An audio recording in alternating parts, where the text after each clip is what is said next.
Polisi wanasaka kundi lililovamia kituo cha polisi cha doria huko Kakamega na kuiba zaidi ya magunia 1200 ya mbolea. Genge hilo pia liliharibu mali likiwemo gari la polisi kabla ya kutoroka. Waliwapiga mawe na kuwajeruhi maafisa 8 wa polisi walipokuwa wakipinga tukio hilo la awali, ambapo mbunge wa wadi ya Kisa Mashariki ambaye anafahamika kama Stephen Maloba alikuwa ameuawa kwa kudungwa kisu. Polisi walisema genge hilo lilivamia kituo cha doria cha Emasasi kwa mawe na kusababisha maafisa waliokuwa zamu kufyatua risasi hewani bila mafanikio. Baadaye waliiba mifuko 1240 ya mbolea ya serikali ya kaunti ambayo ilikuwa katika ulinzi salama ikisubiri kusambazwa kwa wakulima. Baadaye maafisa hao walipata taarifa na kufanikiwa kurejesha jumla ya magunia 15 kutoka kijiji cha Embusemba. Kikosi cha wapelelezi kinazunguka kijijini humo kutafuta mali zaidi ya wizi na kuwakamata washukiwa katika tukio la Jumatatu Machi tarehe 3. Umati huo wenye hasira pia uliteketeza nyumba na pikipiki ya chifu wa eneo hilo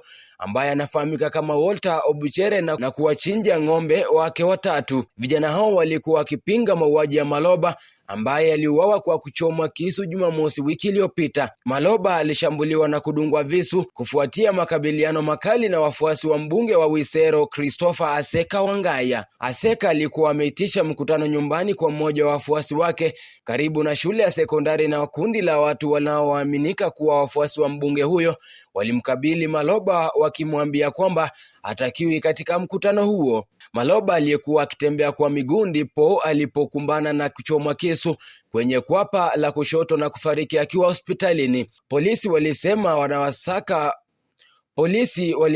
wanawasaka washukiwa wa tukio hilo. Timu hiyo hadi sasa imerekodi taarifa kutoka kwa mashahidi kama sehemu ya uchunguzi wa tukio hilo. Uchunguzi wa maiti unapangwa kwa mwili ili kuunda msingi wa uchunguzi, na polisi walisema huku wakihimiza uvumilivu. Kamanda wa polisi wa eneo la Magharibi Kiprono Langat alisema wapelelezi wanashughulikia suala hilo na kuwataka wenyeji kuwa na subira, hasa wanasiasa. Brian Kibwage, Kisii Hot TV.